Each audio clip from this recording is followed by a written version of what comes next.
I didn't mean to let him matter.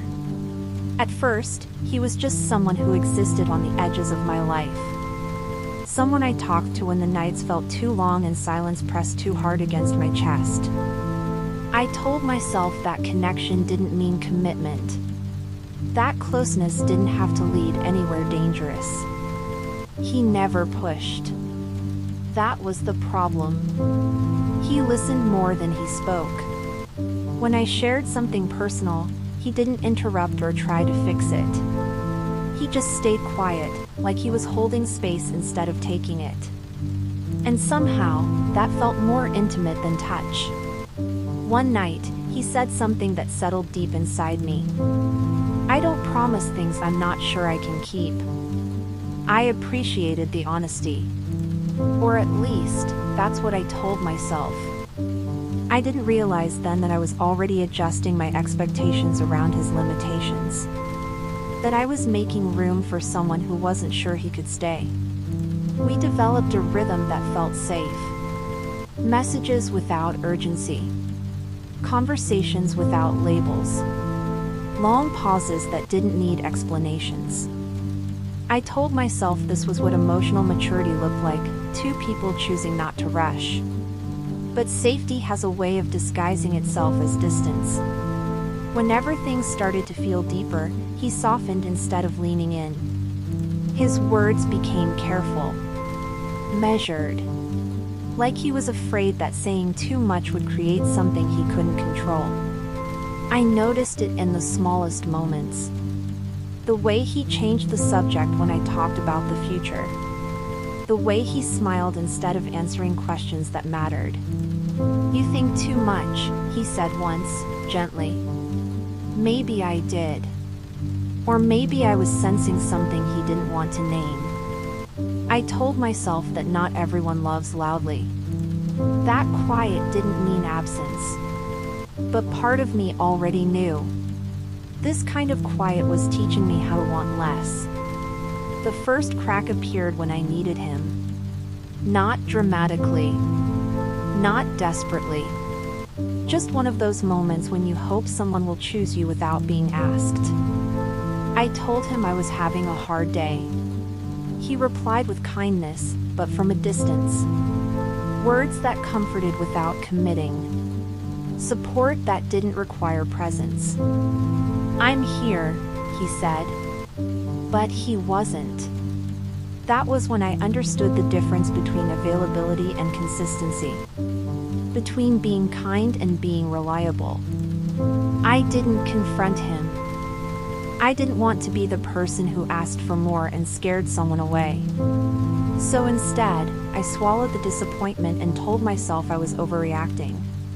But emotions don't disappear just because you ignore them. They wait. And that night, lying awake in the dark, I admitted something I wasn't ready to face. I wasn't afraid of losing him yet. I was afraid of how much I was already adjusting to keep him. The next time I saw him, everything felt the same. That was the unsettling part. He smiled the way he always did. Spoke softly. Asked how I was. If I hadn't been paying attention, I might have believed nothing had shifted inside me. But once you notice a pattern, it's impossible to unsee it. He was present in the easy moments, absent in the ones that mattered.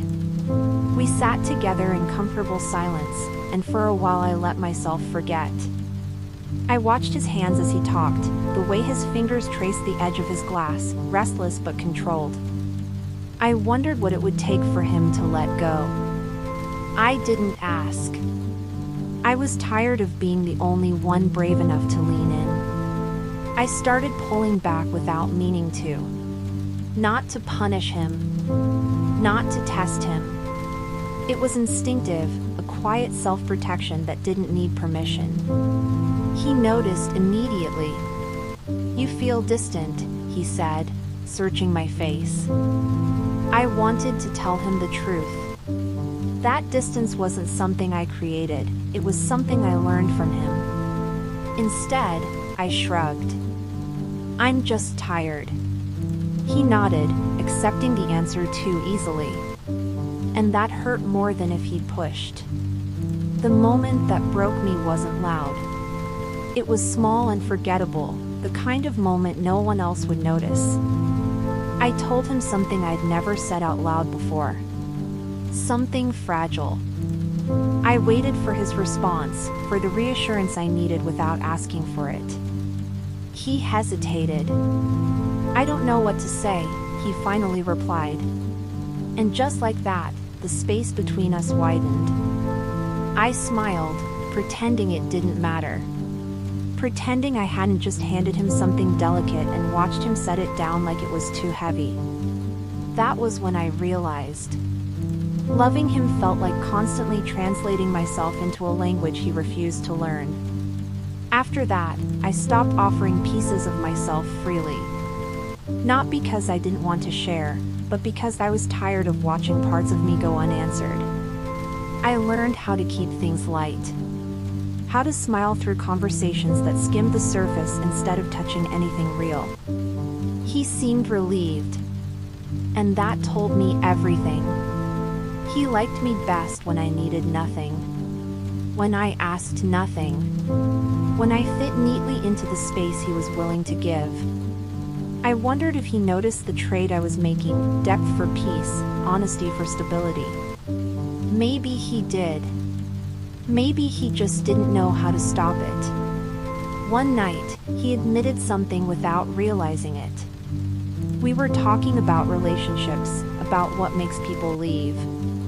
"Sometimes people expect too much," he said.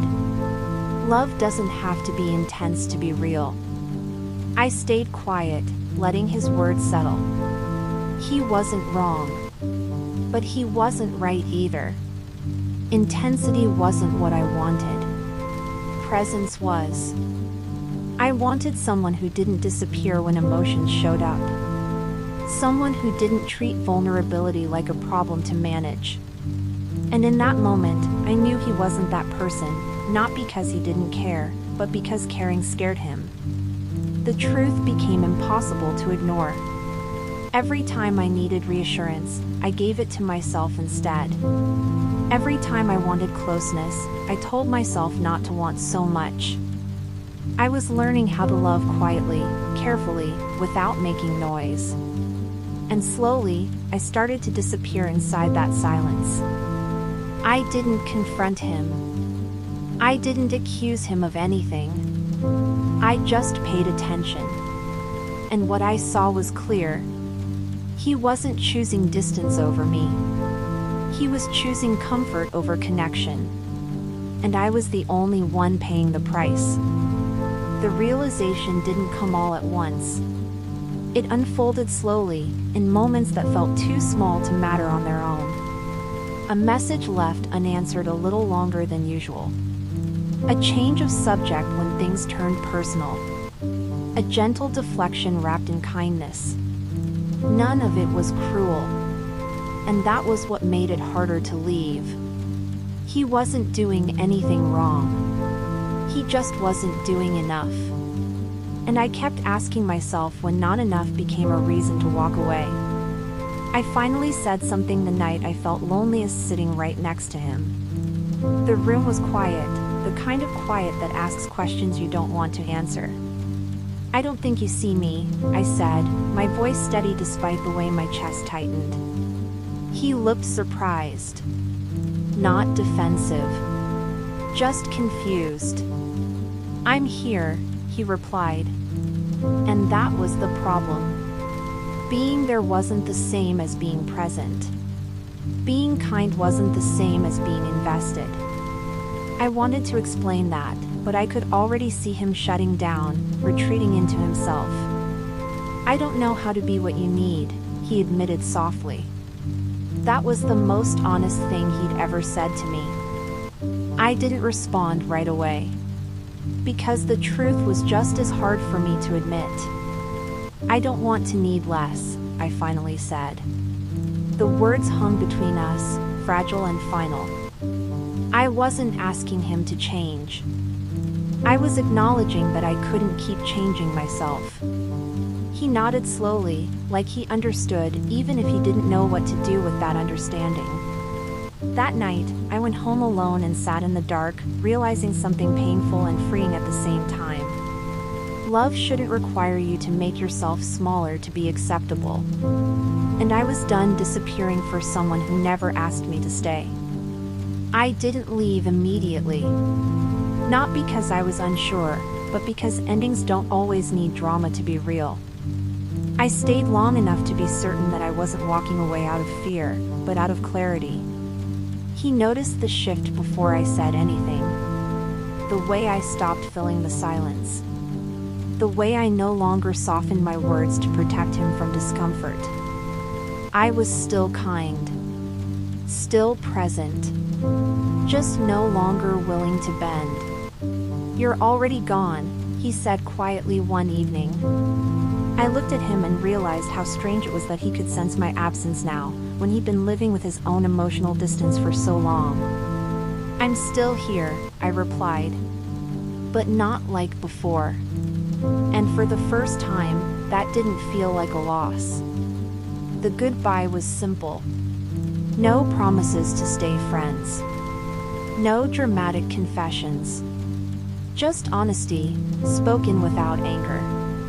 "I care about you," he said. "I just don't know how to give more." I believed him.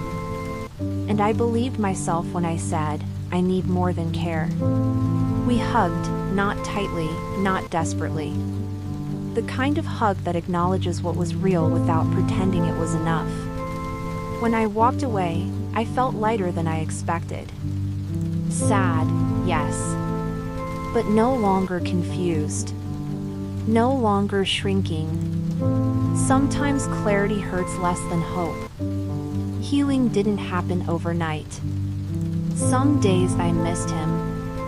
Some days I missed the version of myself I'd almost lost. But slowly, I started to feel present again, in my thoughts, in my emotions, in my life. I learned that love isn't measured by how quietly you can endure.